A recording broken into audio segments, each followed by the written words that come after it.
Se a sua vida está uma verdadeira zona e você tem se sentido miserável por conta dos tapas que a vida vem te dando, a primeira coisa que você tem que entender é que todo mundo tem altos e baixos. Existem momentos bons, existem momentos ruins, desafiadores e também verdadeiramente difíceis. Algumas situações são mas tão complicadas que você não faz nem ideia de como seria possível resolver esse problema. É como se você tivesse pelado no meio de uma ilha de 10 metros quadrados e um tsunami com ondas assim, 10 vezes maiores que você, estivesse prestes a te engolir. Bom, eu já passei por isso. O rei Charles III também. Todo o pessoal de sangue azul da aristocracia, e até mesmo o Silvio Santos, que todo mundo conhece, já passaram por isso. Mas olha só, independentemente do tamanho do estrago, do tamanho do tsunami, uma hora ele vai passar. O desastre pode ser grande? Pode. O estrago pode ser enorme? Também pode. E a pergunta que mais não quer calar durante esse momento, isso vai passar? Vai. Inclusive, mesmo durante situações de desespero total, ainda é possível ter momentos de bem-estar, talvez até felicidade, por mais breve que sejam.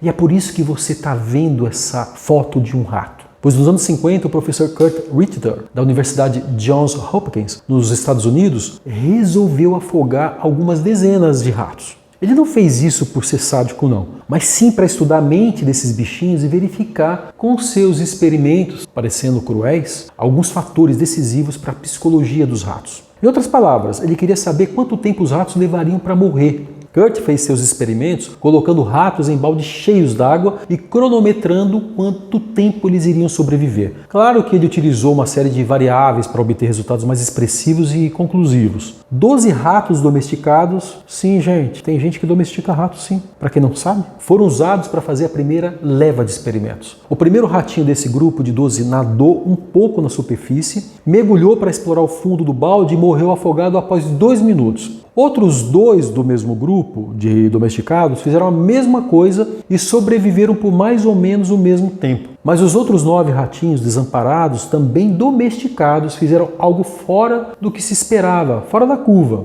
Depois de explorarem um pouquinho, eles logo voltaram para a superfície e ficaram o tempo todo nadando, sem parar e sem parar. E se você nunca ouviu falar desse estudo, você certamente não vai conseguir nem chegar perto do tempo que esses 9 soldados continuaram lutando pela própria vida. Pausa o vídeo aí e comenta quanto tempo você acha que esses ratos sobreviveram. 3 minutos? 5 minutos?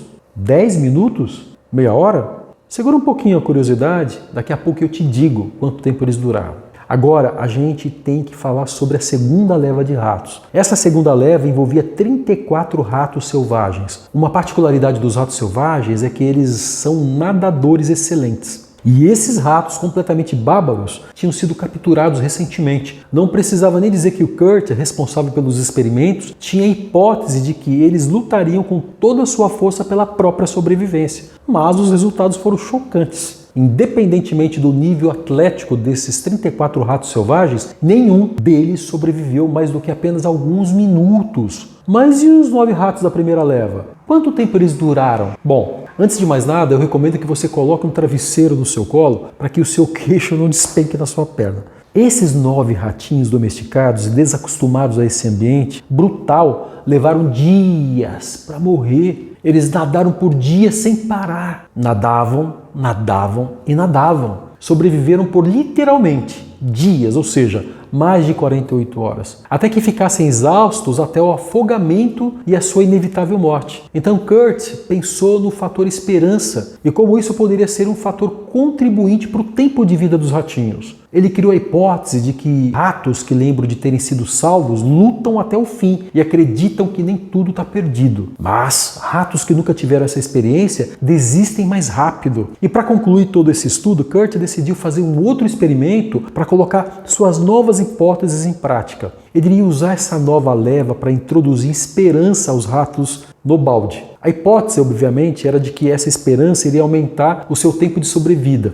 Então ele pegou um grupo de ratos que eram bem parecidos, colocou os bichinhos nos baldes e observou o processo de afogamento deles. Mas dessa vez, quando os ratos estavam prestes a desistir, logo antes deles morrerem, Kurt os salvou. E ele manteve fora do balde esses ratinhos por um tempinho e ajudou os ratos a se recuperarem. Então ele colocou esses ratos de volta aos baldes e deu continuidade ao experimento de novo. E foi assim que ele descobriu que a hipótese estava certa, pois quando os ratos voltaram para o balde, eles nadaram e nadaram por muito mais tempo em relação à primeira vez que eles foram para o purgatório aquático. E agora, com a única nova variável sendo a esperança. Esses mesmos ratos nadaram por mais de 60 horas, sendo que a poucos instantes eles estavam dispostos a desistir em alguns minutos. E nós, seres humanos, somos muito parecidos com eles nesse aspecto. Contanto que haja uma fibra de esperança ou uma luz no fim do túnel, a gente não desiste tão fácil. E é por isso que eu preciso que você saiba que toda essa situação horrível vai passar, independentemente do que você acredita. Esse tempo ruim vai passar. Talvez as coisas não voltem a ser como antes. Afinal, tudo se transforma, mas definitivamente vão melhorar. Se você continuar nadando, você vai melhorar. Inclusive, antes de eu ter a Eonoleme, houve um período muito conturbado na minha vida. Eu passei 5 anos completamente desempregado, enquanto passava por um divórcio, tudo ao mesmo tempo. Sinceramente, naquele momento de desespero e desamparo, não parecia que tudo ia ficar bem, não. Não parecia que o sol ia voltar amanhã, ou que as luzes surgiriam novamente. Eu estava completamente perdido. Mas porque eu tinha um filho que precisava de mim, eu continuei nadando. E eventualmente o inferno acabou e as coisas melhoraram. E por mais horrível que essa parte da minha vida tenha sido, eu não a trocaria por nada, pois o crescimento que essa experiência trouxe para mim foi imensurável, um aprendizado infinito. Então, por mais que doa, por mais extenuante que seja,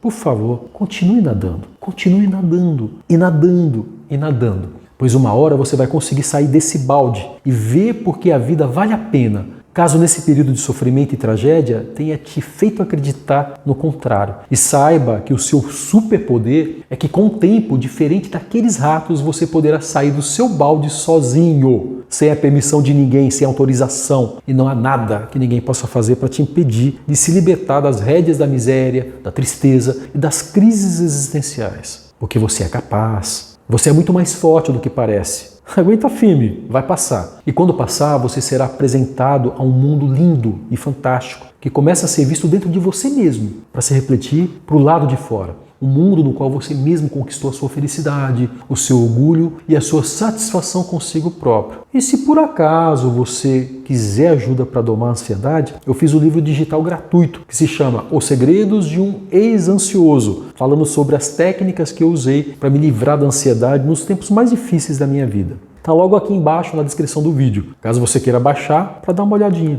Bom, eu sou o Everton e vou ficando por aqui. Um abraço e até a próxima semana.